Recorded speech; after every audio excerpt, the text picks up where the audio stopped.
শীত এলেই কমতে থাকে সিরাজগঞ্জের চলন বিলের পানি। আশপাশের খাল বিল থেকে পানি নেমে যাওয়ায় ধরা পড়ে দেশীয় বিভিন্ন প্রজাতির মাছ। এরপর ধুম পড়ে মিঠা পানির মাছের শুটকি তৈরির।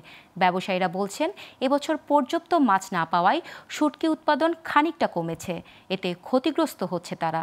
তাই মাছের উৎপাদন বাড়াতে সমন্বিত প্রকল্পসহ বিভিন্ন উদ্যোগের কথা জানালেন জেলা মৎস্য কর্মকর্তা। সিরাজগঞ্জ থেকে মোহাম্মদ আশরাফুল ইসলামের তথ্যচিত্রে ডেস্ক রিপোর্ট।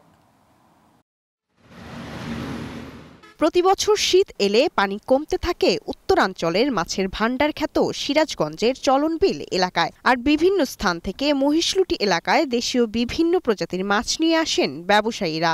সকাল থেকে সন্ধ্যা পর্যন্ত সেখানে চলে মাছ কেনা ও শুটকি প্রক্রিয়াজাত। তাই অসংখ্য চাতালে ব্যস্ত সময় পার করছে শ্রমিকরা। এতে কর্মসংস্থান তৈরি হয়েছে পুরুষের পাশাপাশি নারী শ্রমিকদেরও।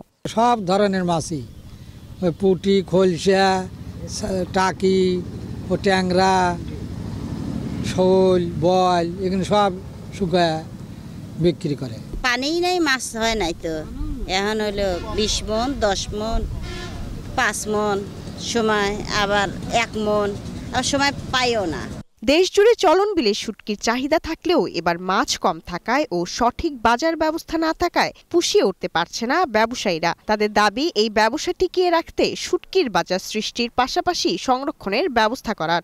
এই বছর অনেক মাছ কম, এই কারণে 10-15টা লেবার আছে, বেতন দিতে আমার কিছু টেকে না। চুচড়া মাছ তো আপনার ওই বর্ষার পানিতে থাকে, পুকুরে তার চুচড়া মাছ থাকে না, এর লেগে ধরেন যে মাছ কমে গেছে অনেক। চলন বিলের পুঁটি মাছটা মহিষলুটি বাজার আড়ত থেকে মাছ ক্রয় করি, এখান থেকে ক্রয় করে আনে শুটকি করি।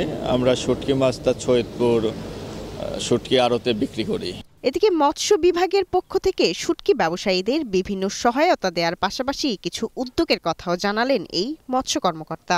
চলনবিলকে কেন্দ্র করে পার্শ্ববর্তী যে প্রান্তিক মৎস্য চাষিরা রয়েছেন, তাদের শুটকি উৎপাদনের যে বিষয়টা, সেই বিষয়ে মৎস্য অধিদপ্তর কিন্তু বিভিন্ন সময় পরামর্শ দিয়ে থাকেন।